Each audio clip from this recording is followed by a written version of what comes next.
In this video, we will be taking a look at the types and purposes of nonfiction. This is a very basic overview and introduction to nonfiction, but these pieces will be very important for us as we start analyzing more and more nonfiction works. So your goal by the end of this video is to list the types of nonfiction and explain or describe the four major purposes of nonfiction. So our major types here. One is biography. The word part bio means life, and graphy means to write. So to write about life, and biography is an account of a person's life written by someone else. So this is if I were to write the life story of somebody else, that's a biography. An autobiography, that word part auto means self.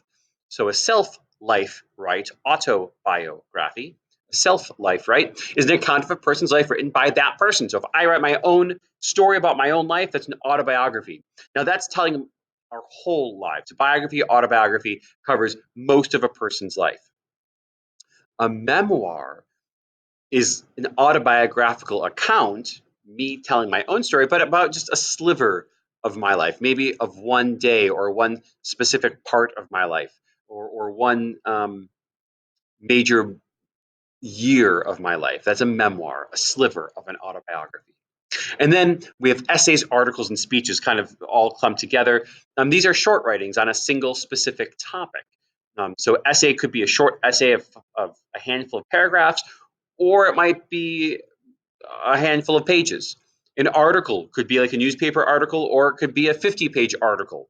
And speeches, of course, are then just spoken essays. So these are our major types of nonfiction. We, of course, have things like textbooks as well. So there's a bunch of different types here, but these are our major types: biographies, autobiographies, memoirs, and essays, articles, and speeches. We then use nonfiction to talk about some different things. Sometimes one of the purposes of nonfiction is to be informative, to look at one subject closely and provide facts about it. We're informing, we're giving information. We're telling about the different sides of something. Sometimes we're persuasive. We're not just giving information, but we're giving information to convince someone to buy something or to vote for someone, or that something is better than something else. That's persuasive. Informative is pretty much, it doesn't take sides. It just, here's information about dogs, or here's information about a historical event. Persuasive tries to convince us. We have narrative nonfiction, which is telling a story about a topic.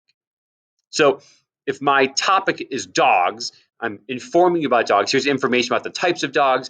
Here I'm persuading you about which type of dog is better. My narrative might be a story about when I got my first pet dog, and that would be a narrative about that topic. And lastly, we have description or descriptive writing, which describes what something is or what something looks like. So maybe I'm going to describe what a certain type of dog looks like: the coloring, the height, the weight. That follows a little bit into informative as well, but for descriptives, we're painting a picture with words. So informative is information about a topic. Persuasive writing convinces us about that topic. Narrative writing tells a story about that topic, and descriptive writing tries to give a bit better picture in our heads of what that topic looks like or is. So by the end of this, you should now be able to talk about the types of nonfiction and explain the four major purposes of nonfiction.